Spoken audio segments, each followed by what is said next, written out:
troisième édition du Forum international Afrique Développement. Bienvenue, chers téléspectateurs, dans cette émission qui se déroule en direct de la ville de Casablanca, au Maroc. Un événement qui a pour thème le temps d'investir, qui est le fruit d'un partenariat entre Attijari Wafa Bank et Maroc Export, et qui a pour but, bien sûr, de promouvoir le commerce et les investissements, mais avant tout la coopération sud-sud. Il faut savoir que plus d'un millier de personnes participent à ce forum actuellement à Casablanca et nous avons voulu comprendre leurs motivations, leurs attentes, mais aussi ce qu'elles proposent. Et certaines d'entre elles sont sur ce plateau. Bienvenue à vous. Baye Diagne, vous êtes président du CNP, le Conseil national du patronat au Sénégal. Bienvenue également à vous. Adam Awad, vous êtes directeur de publication de Financial Afrique. Je me tourne vers vous, Paul Obambi, bienvenue. Vous êtes président de la Chambre de commerce du Congo. Bienvenue. Bien, merci. Et enfin, bienvenue à vous, Hichem Benyaïch. Vous êtes rédacteur en chef du magazine de l'Afrique. Alors nous allons rentrer directement avec vous dans le débat. Investir où, quand, comment en Afrique? D'abord, avant d'investir, il faut connaître, identifier les cibles. Et je pense que l'occasion de ce type de forum est d'abord de permettre à la rencontre et de développer ce qu'on appelle le soft power, c'est-à-dire que ce pouvoir d'influence à travers les rencontres des hommes et aussi pour identifier les projets et permettre de nouer des relations, des partenariats et monter des projets.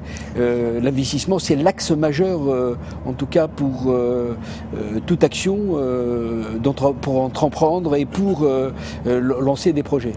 Paul Obambi, est-ce réellement une opportunité d'échange et de rencontre? Par exemple, vous, qui espérez-vous rencontrer ici, à Casablanca, durant ce forum? C'est intéressant de le savoir. Je rencontre déjà celui qui nous a invités, c'est le banquier. Le banquier. Point essentiel dans l'organisation de nos affaires parce que tout part de là.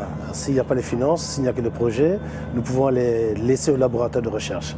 Ici, enfin, le banquier nous invite.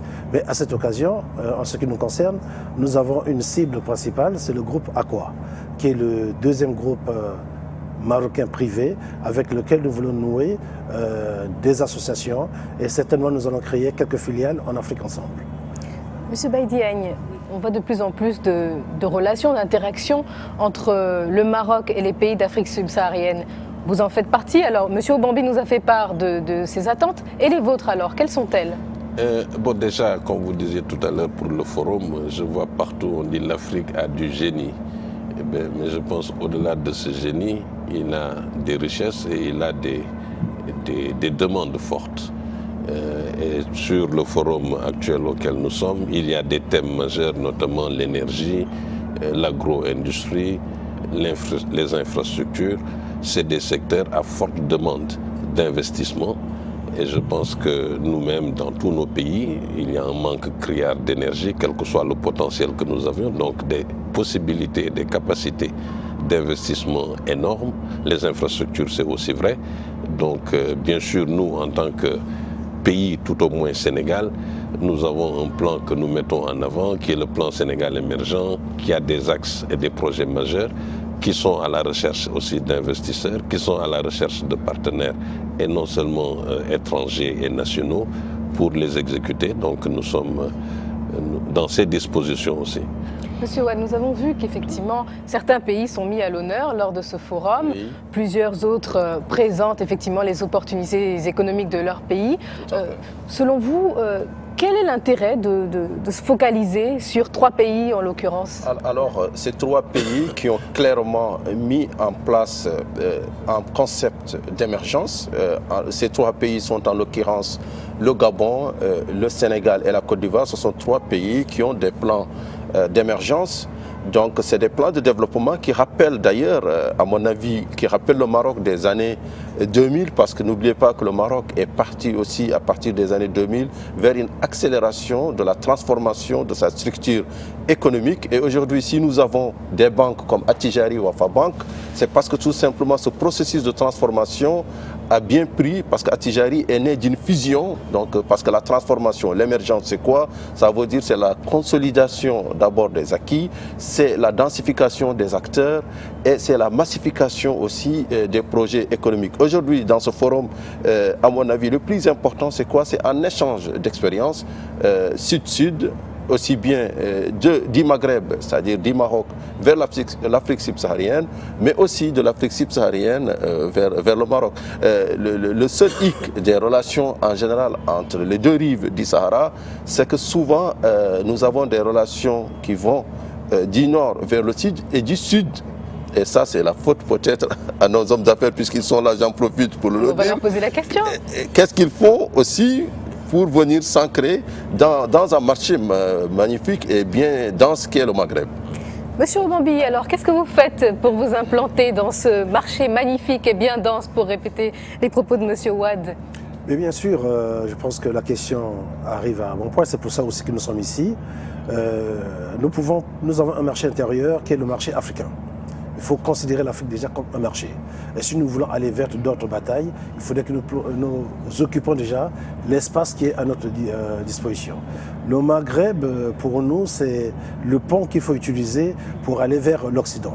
Alors si nous voulons arriver à l'Occident, dans la méthode, il est mieux que nous occupions, nous sommes au sud, nous autres, le Congo au sud du Sahara, nous devons remonter pour atteindre le Maghreb, investir au Maghreb et du Maghreb, profitons des accords qui existent déjà entre le Maghreb et l'Europe, le Maghreb et l'Amérique, le Maghreb et l'Asie. N'oublions pas que nous sommes au Maroc, donc à notre gauche, vous avez Tanger.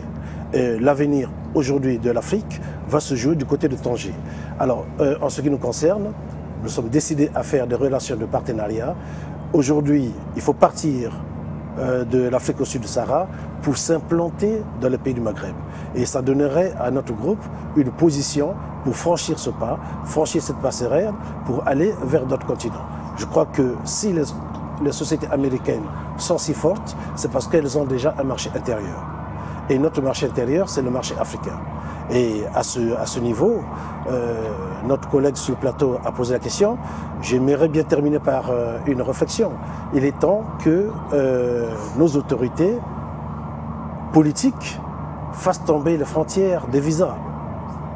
Il faudrait que les visas tombent pour que nous puissions circuler sur tout ce marché africain, l'occuper et avoir une taille minima pour attaquer l'émergence. Parce que si nous n'avons pas cette taille minima dans nos groupes et nos entreprises, nous ne pourrons pas être au rendez-vous de l'émergence.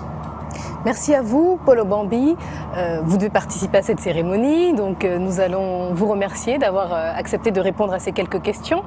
Je vous remercie également, Baïdi Agne, d'avoir accepté de répondre à ces questions. Nous allons tout de suite, bien sûr, rejoindre la cérémonie, la salle de la cérémonie d'ouverture de cette 3e édition du Forum international Afrique Développement, qui se déroule, je vous le rappelle, à Casablanca au Maroc. Et nous allons écouter donc les discours qui sont en train d'être prononcés